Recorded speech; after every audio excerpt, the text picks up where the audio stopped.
This is the Nikon 17-28mm f2.8, and I've been using it for the past year, and today I want to give my long-term full review. So with that being said, let's jump right in and get right to it.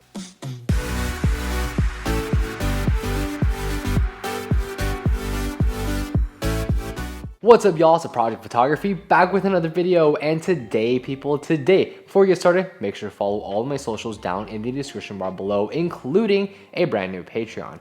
But this right here is the Nikon Z 17-28mm f2.8, and I initially bought it to be my astrophotography lens of choice. But in this past year, my use cases for this lens has shifted dramatically, and that's definitely what I talk about in this video.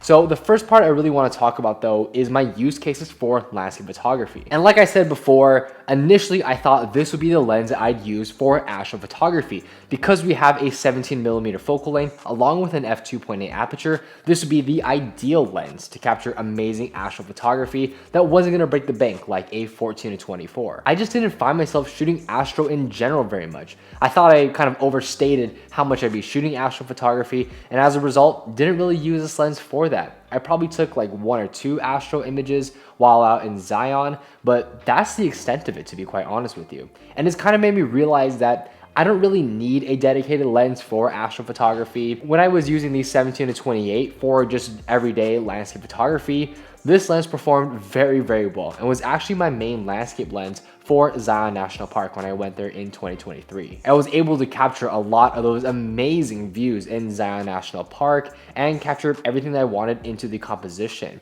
Really did not feel like 17mm was the reason I wasn't capturing great images, and I feel like it just got a lot in the frame. But 17mm wasn't so wide that it would distort the image at the edges. It actually had a nice, decent compression feeling like image when I was capturing those wide angle photos. But because it was a 17mm, I didn't actually find myself capturing a ton of foreground elements. It was mainly relegated to those much more expansive, wider landscapes. Now, of course, the 17-28mm is not no S9 lens, and quite honestly, I didn't really expect it to perform like one. But image quality wise, I was very happy with the 17-28 overall. We are getting quite sharp images, and the corners were okay, to be quite honest with you. I just felt like they could have performed a little better, but we have to remember this is not an S9 lens, and optically speaking, you're gonna get great images no matter what. And that's honestly how I felt shooting in Zion in particular. I didn't really feel like, oh, I needed my 14-30 in this scenario, but the 17-28 was able to handle essentially any scenario thrown at it that a 14-30 would normally cover. So I really didn't feel like I was missing that 14-30. The 17-28 performed perfectly well. The colors on the 17-28 were very good. No real issues there. One thing, however, I do feel like the micro contrast could be a little bit better. Definitely not on the level of an S9 lens. I do feel like the images tended to be slightly flatter, but of course in post-production we can clean a lot of that up, and overall the images came out very good. When it has come to image quality, I feel like it has performed well in the long term, and if I had to permanently switch to this lens for my wide angle, I don't think I'd have an issue, to be quite real with you guys. It's performed in the way I wanted to, and of course, again, like I said, this is not an S9 lens, but it doesn't have to be. This is a much cheaper lens, and with an f2.8 aperture, there's a lot more applications outside of landscape photography that can definitely take advantage of this lens's focal length and aperture. So one major question that I really had when it came to the 17-28 was how well it was going to hold up when it comes to build quality. This is a plastic lens, and for me personally, I would like to see metal lenses because I just think that they hold up much better in the long term. With the 17-28, I really didn't feel like we had an issue when it came to its build quality. I mean, I took this to Zion National Park in 104-degree heat. We were hiking up these long trails, and it was very dusty on these different trails. Really did not feel like the 17-28 could not handle it. And another major aspect about this lens that I really loved was the internal zoom. Now, I think this is especially useful with filters in particular, because if we put a filter on the top of the lens here, it's going to cover up that internal zooming mechanism and protect the barrel of the lens. I think this is so incredibly important for limiting how much dust gets inside the lens, but especially when we're shooting by oceans in particular, and we are using those ND filters, I don't have to worry about water or salt water getting into the lens itself. So I think that was a major part and a major reason why I like the internal zoom component in particular.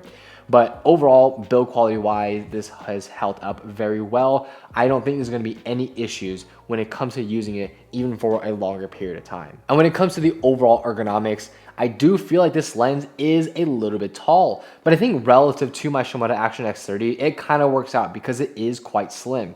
Like we see with the 14-30, that front element does take up quite a bit of real estate, but the 17-28 doesn't really have that issue. Mainly because we have a 67mm filter thread, and because it's an internal zoom, this allowed me to just place it into my Shimano Action X30, one of those smaller side pockets, without having to worry about it taking up too much space. So I just really felt like when it came to ergonomics, packing in my bag, this was not an issue at all in the long term. So overall, when it comes to landscape photography, I am a fan of these 17-28s. Initially, I wasn't really, because I thought 17 was not wide enough. Although I do feel like 14 is a much nicer focal length to work with, really didn't feel like focal length was an issue with the 17-28. And if you're a landscape photographer looking to buy a wide angle and you want that faster aperture and you don't mind having a 3 extra millimeters shaved off on the wide end, then the 17-28 is a really good lens when it comes to image quality, build quality. And this has a lot more applications outside of landscape photography, so I'm talking about in the next part. But for now, let's take a quick break and talk about our friends over at Mint Mobile. Mint Mobile is our partner for today's episode and is my phone service of choice. They offer premium wireless for as little as $15 a month without cutting corners on speed, coverage, or data. So if you're interested in the best deal in wireless, make sure to scan the QR code on screen or check the link in my description. And when I'm shooting landscape photography, Mint Mobile has allowed me to reliably stream music, use my GPS, and watch videos on the go. And switching to Mint was super easy as I switched from the comfort of my own home using their eSIM cards in just 15 minutes. In addition, their mobile hotspot has allowed me to write scripts on the go and connect all my devices to the internet when I'm not near a Wi-Fi source. It's a huge reason I've used Mint for the past 5 months and will continue to use them. And from now until the end of March, they have a special offer that allows you to get any 3-month plan for $15 a month, including their unlimited plan, which ends up being 50% off. If you want to take advantage of this amazing offer, make sure to scan the QR code on screen or check the link in my description.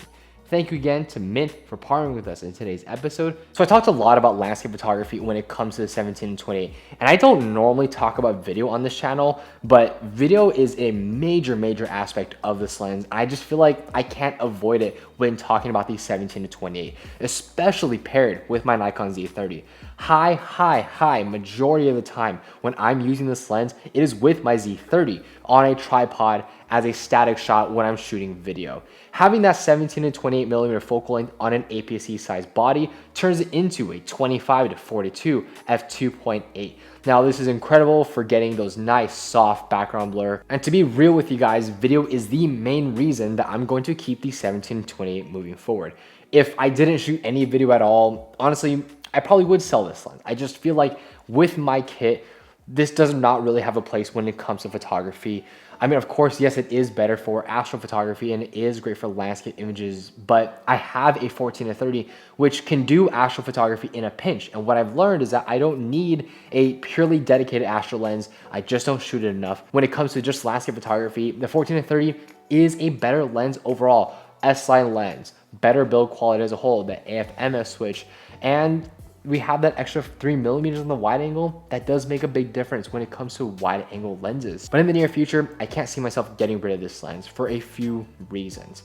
First of all, even though I say that this might not have a massive place in my camera kit when it comes to my lenses for photography in particular, I picked this lens up to shoot quite a bit, much more than I would ever think I would actually need it. And I think a massive reason for it is just the versatility, the build quality, you know, like how tiny this lens actually is. And you just use it for so many different scenarios, especially in those low light situations where you want that wide angle lens.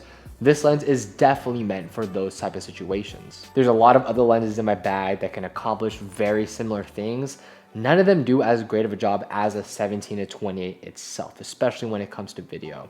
And even though I might not shoot astrophotography all the time, keeping it for that sense wouldn't really hurt. So this is gonna be a lens that's gonna be in my bag for quite some time until I find a reason not to have it anymore. So yeah, guys, I really enjoyed this lens a lot. And if you want to shoot landscape photography, but also wanted to do a lot of other different kind of niches of photography or even video, really feel like the 17 and 20 is such an incredible lens. So yeah, thank you so much for experiencing the world with me today. And also, my Patreon is finally up now. Feel free to check it out. We have exclusive bonus content for you guys up there. So I'm really excited to share it with you guys, and I hope you guys are excited to explore it. Want to build a great community with real content. Thank you so much for watching my video. Please feel free to rate, comment, subscribe, and I'll catch you guys in the next one.